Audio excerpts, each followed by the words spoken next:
Beleza, galera? Aqui é Douglas França, sou professor de filosofia. Eu vou trabalhar com o pessoal do primeiro ano. Como a gente vai trabalhar um tema que talvez você nunca conheceu, talvez já ouviu falar, mas não conhecia de forma científica, gostaria, diante de mais nada, você pegasse teu caderno e colocasse o que é filosofia.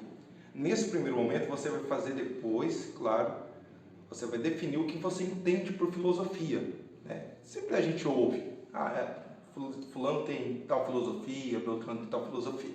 Então você vai colocar no caderno, para depois você entender se era realmente aquilo que você pensava. O que a gente vai trabalhar hoje aqui? Primeiramente, nós vamos trabalhar uma definição da filosofia, nós vamos trabalhar a consciência filosófica, nós vamos trabalhar a condição histórica da filosofia e, por último, nós vamos terminar com os campos de saber da filosofia. Vamos lá? Então vamos lá, para a definição de filosofia. Tinha um cara muito doidão, muito gente fina, o nome dele era Pitágoras.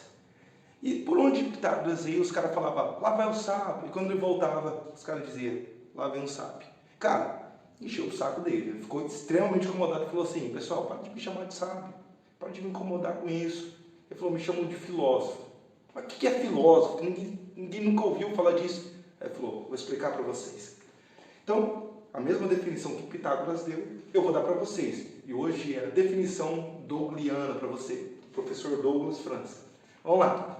Filosofia vem de duas palavras gregas, de duas junções de palavras gregas. Primeiro, filô, sofia. Você pega filô, não é filé, filô, tá? Você vai tratar do quê? Você vai entender como amor. E sofia não é a sofia, mas é a palavra grega sofia que fala de amor, a sabedoria, o amor, o aprendizagem. Então, numa definição, nós podemos dizer que filosofia é o quê? Filosofia é o amor ao aprendizagem. E o filósofo é aquele que ama aprender, busca o conhecimento. Mas como que surgiu isso? Como que fez com que isso surgisse? Vamos lá. Imagina um tempo que a galera, tudo que via, identificava como um Deus. Dava uma trovoada, o cara falava, é Deus falando, né? Dava um tremor na terra, é Deus passeando. Mas esse período era período de animismo. Então tudo que era movimento eles achavam que era Deus. Olhava para o trovão, é um Deus. Olhava para a chuva, é um Deus. Isso foi desenvolvendo. Aí os caras falaram, não, isso daí não pode ser Deus. Não é nada. Aí começa o período do politeísmo. Os caras falam assim, essas coisas tem um Deus que manda nelas. Aí você vai ver que para cada elemento natural tem um Deus. Chega o período do monoteísmo, que se juntam todas as entidades em um Deus só. Só que não era importante, não conseguia resolver todos os problemas, a galera não queria mais saber de fábula, de mito. Então os filósofos começam o quê? Começam com Tales de Mileto. Ele começa dizendo, galera, eu sei de onde veio tudo. De onde veio tudo? Veio da água. Tudo veio da água. E ali ele começa a trazer uma explicação trazer uma explicação mais racional. Então começa o período da razão, começa a pensar pela razão. Vamos tentar entender isso, vamos tentar compreender isso. Como que fez isso? Nós estamos falando da consciência mítica para a consciência filosófica. Isso aconteceu por causa das condições históricas. E quais foram as condições históricas? Comércio. Imagina só, eu moro no Brasil e vou no Paraguai fazer uma compra. Né? Ali eu vou encontrar um pessoal que gosta de tererê, eu gosto de chimarrão, e assim consecutivamente. Essas trocas fez com que as pessoas observassem que não existe só uma forma de religião, que não existe uma forma só de cultura, então eles procuram um bem comum, uma razão, e ali começa então, o comércio foi extremamente responsável por essa ideia, por divulgar, para as pessoas buscarem mais pelo caminho da razão.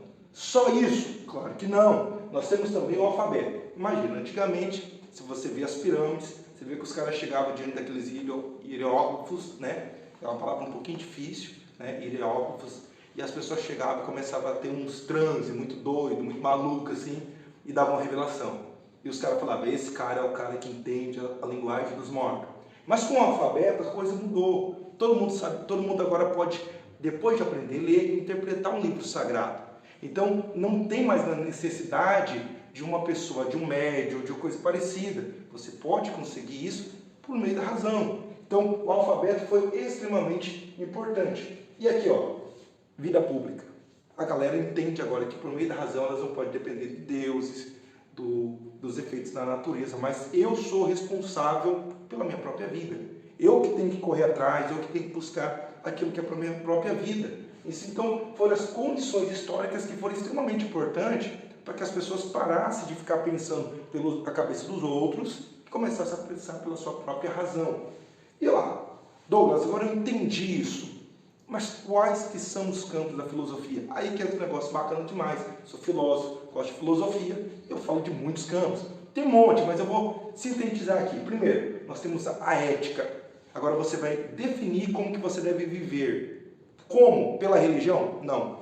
Pela política? Não. Você vai definir pelo meio da razão. Ah, eu devo fazer isso, depois de você pensar de forma racional. Segundo, a estética. Você vai olhar para o camarada, não vai dizer que ele é feio porque ele é isso, ele é aquilo. Você vai chegar a definir de forma racional por que aquele cara é feio, por que aquele cara é bonito, e assim consecutivamente. O que mais?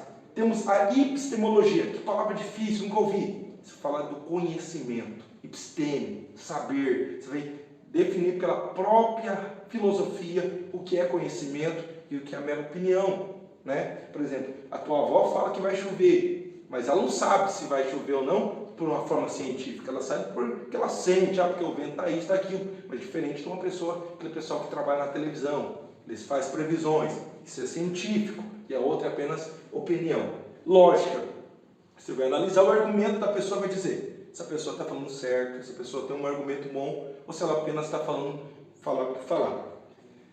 Política, você vai agora definir como que deve ser a administração da sociedade, do bairro, da cidade, do país, do estado, através da razão. E por último nós temos o campo da investigação da história da filosofia. Como que chegou a filosofia aqui? Como que vários filósofos pensou? Porque nem todo mundo pensa a mesma coisa. Então lá, a partir disso nós vamos aprender um geralzão para você já começar a entender o que é filosofia. Primeiro, definição. Filosofia é aquele que busca o saber, um entendimento. Vamos lá. O que é a consciência filosófica? É tentar compreender as coisas não agora por meio qualquer, mas por meio da razão. Qual que foram as condições históricas? Comércio, alfabeto e vida pública. Só algumas, tem muito mais. Por fim, qual que é os campos da filosofia? Aí nós temos todos esses campos aqui. O que você vai fazer agora? Você vai pegar o seu caderno. Lembra que eu pedi para você, no primeiro momento, colocar o que é filosofia, ok? Agora você vai colocar os campos da filosofia, né? Os campos da filosofia. E você vai ter que pegar um deles e explicar. Terceiro, para nós terminar e você ficar feliz da vida, você vai explicar qual que é a relevância e a importância da filosofia para nós hoje. Beleza, galera? Está terminada essa aula, espero que você tenha aprendido bastante e possa aplicar a filosofia não só na sala de aula, mas na tua vida.